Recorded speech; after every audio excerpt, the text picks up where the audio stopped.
Justice et impunité, l'affaire Marine Le Pen et le système politico-judiciaire.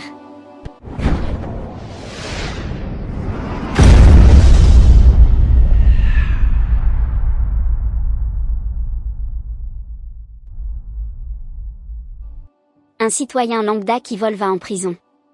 Un responsable politique condamné pour des faits similaires se voit attribuer un bracelet électronique. Récemment, Marine Le Pen a été reconnue coupable de détournement de fonds publics et condamnée à 4 ans de prison, dont 2 fermes, ainsi qu'à 5 ans d'inéligibilité immédiate.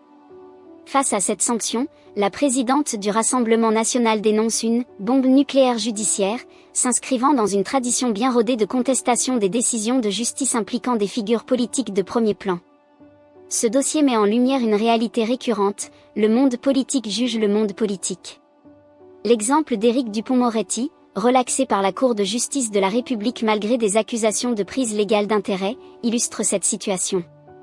Le jugement des décisions judiciaires devient alors un sujet de controverse, notamment lorsqu'elles concernent des délits financiers impliquant des personnalités influentes.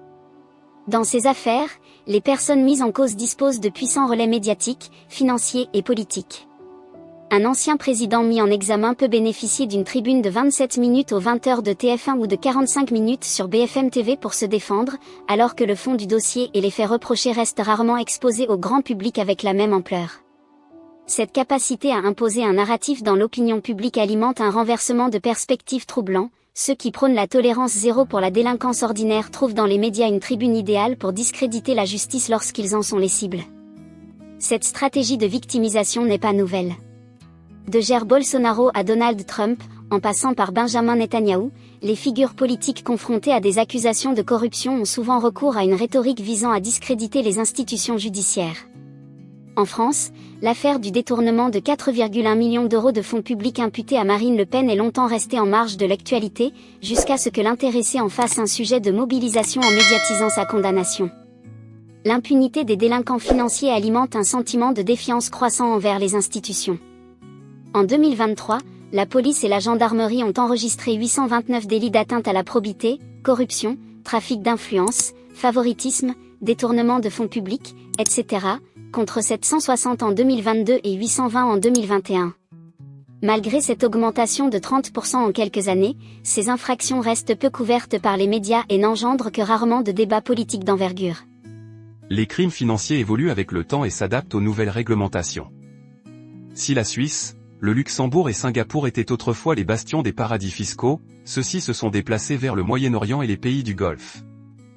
Pendant ce temps, la volonté politique de lutter contre ces phénomènes semble insuffisante, affaiblie par la force des lobbies et le manque de contre-pouvoir.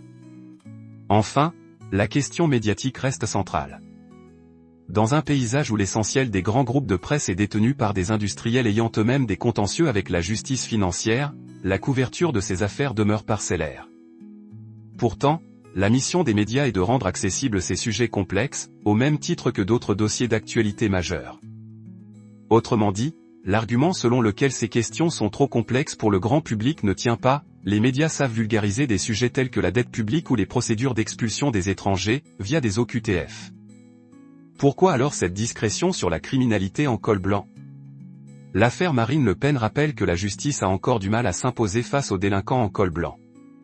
Entre l'influence politique, les intérêts financiers et les médias sous influence, la lutte contre la corruption reste un combat à mener sur plusieurs fronts.